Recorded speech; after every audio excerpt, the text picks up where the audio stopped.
ভারতীয় মজদুর সংঘ সিপাহীজলা জেলা কমিটির সম্পাদক হিসেবে নির্বাচিত হলেন অটো চালক রাজু দাস। সভাপতি হিসেবে নির্বাচিত হলেন জীবন কুমার ভৌমিক। আগামী 2 বছরের জন্য 28 জন সদস্যদের নিয়ে এই নতুন কমিটি গঠন করা হয়। রবিবার বিকেল 5:30 জানা যায় বিশ্রামগঞ্জ স্থিত শচীন দেববর্মা স্মৃতি কলাক্ষেত্রে ভারতীয় মজদুর সংঘ সিপাহীজলা জেলা কমিটির সম্মেলনের মধ্যে দিয়ে পুরনো কমিটি ভেঙে 2 বছরের জন্য নতুন কমিটি গঠন করা হয়।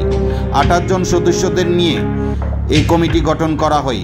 কমিটির সম্পাদক হিসেবে নির্বাচিত হলেন রাজু দাস, সভাপতি হিসেবে নির্বাচিত হলেন জীবন কুমার ভৌমিক, সহসভাপতি হিসেবে নির্বাচিত হলেন সজল দেবনাথ, সহসম্পাদক হিসেবে নির্বাচিত হলেন স্বপন নমক, কোষাধ্যক্ষ হিসেবে নির্বাচিত হলেন বিপ্লব মজুমদার, মিডিয়া ইনচার্জ হিসেবে নির্বাচিত হলেন অরূপ দাস, বিশ্বকর্মা আইএমের দায়িত্বে নির্বাচিত হলেন সিপাহীজলা জেলা থেকে ভারতীয় মজদুর সংঘে রতন দাশগুপ্ত।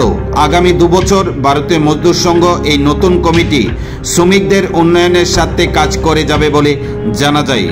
এই দিনের এই নতুন কমিটি গঠন অনুষ্ঠানে উপস্থিত ছিলেন দেবশ্রী কলই, ভারতীয় মজদুর সংঘ রাজ্য সভানেত্রী, উপস্থিত ছিলেন তপন কুমার দে, ভারতীয় মজদুর সংঘ রাজ্য সম্পাদক সহ অন্যান্য নেতৃত্বরা।